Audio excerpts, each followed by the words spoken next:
Blaze est mis de côté. Mais comment c'est possible? On la voit quasiment tout le temps. Cette vidéo est faite pour en parler, donc regarde-la jusqu'à la fin. N'hésite pas à t'abonner, ça donne de la force. J'essaie de viser les 100 abonnés.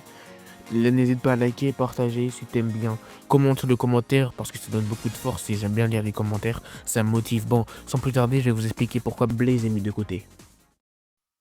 Blaze dans l'univers de Sonic est un personnage qui a été introduit pour la première fois dans le jeu Sonic Rush. Elle est une sorte qui a des capacités de manipulation du feu et est souvent décrite comme une princesse dans son monde, le monde de Soleanna.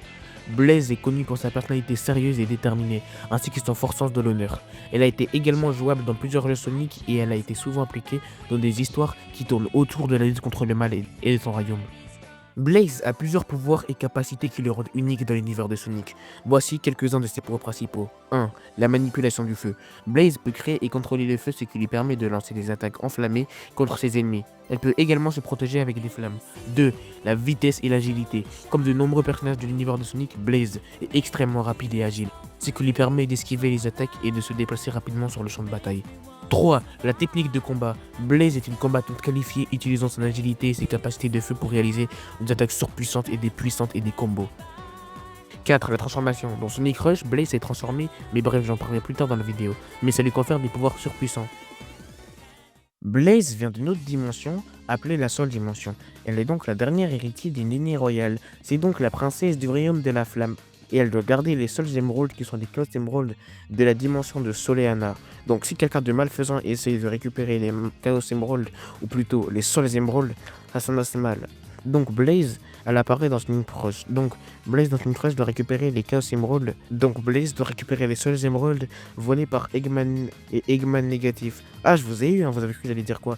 Donc elle s'est transformée en Burning Blaze, ou Blaze incandescente en français, et avec l'aide de Super Sonic, elle a battu les deux Eggman, donc elle a sauvé les deux mondes, le monde de Sonic et son monde. Blaze n'est pas très sociable, mais à la fin de Sonic Rush, elle a une petite évolution où elle apprend ce que c'est réellement l'amitié. Blaze aussi fait quelques apparitions dans Sonic 2006, on est dans Silver, à localiser Iblis, le monstre des flammes qui revient toujours à la vie. Comme elle a un pouvoir lié au feu, elle arrive à le localiser et à pouvoir le sceller à la fin de Sonic 2006. Et elle retourne dans son monde d'origine. Bon, après, je sais pas comment c'est possible qu'elle est en même temps dans le monde de Silver et en même temps dans son royaume dans Sonic Rush. Bon, ça, je sais pas ce que c'est comment, mais bon, maintenant je vais parler avec mon avis honnête. Ce sera pas comme dans mes autres vidéos où j'ai la haine et je parle vite pendant 20 secondes et t'as vu. Maintenant, je vais parler avec mon avis honnête. Bon, je trouve ça très dommage que Blaze n'apparaît pas au devant de la scène. Comme ça fait depuis Sonic 2006 qu'on l'a pas vu au devant de la scène. Oui, Sonic Génération, ça compte pas. Donc ça fait depuis Sonic 2006 qu'on n'a pas vu réellement parler avec des vraies interactions et réellement développement. Je trouve ça extrêmement dommage. J'espère qu'elle aura peut-être un jeu concentré sur elle ou pas forcément, ou en jouant un petit développement parce que là c'est dommage, parce que ça fait très longtemps qu'on n'a pas vu en développement. Bon, c'était Louski, abonne-toi parce que j'essaie de viser les 100 abonnés. Bon, la prochaine vidéo ce sera soit sur Sonic Boom, soit sur Sonic X, ou sûrement sur Sonic Génération, un des trois. Si vous voulez savoir ce sera laquelle, je sais pas, posez-moi une idée. Bon, c'était Louski, bye.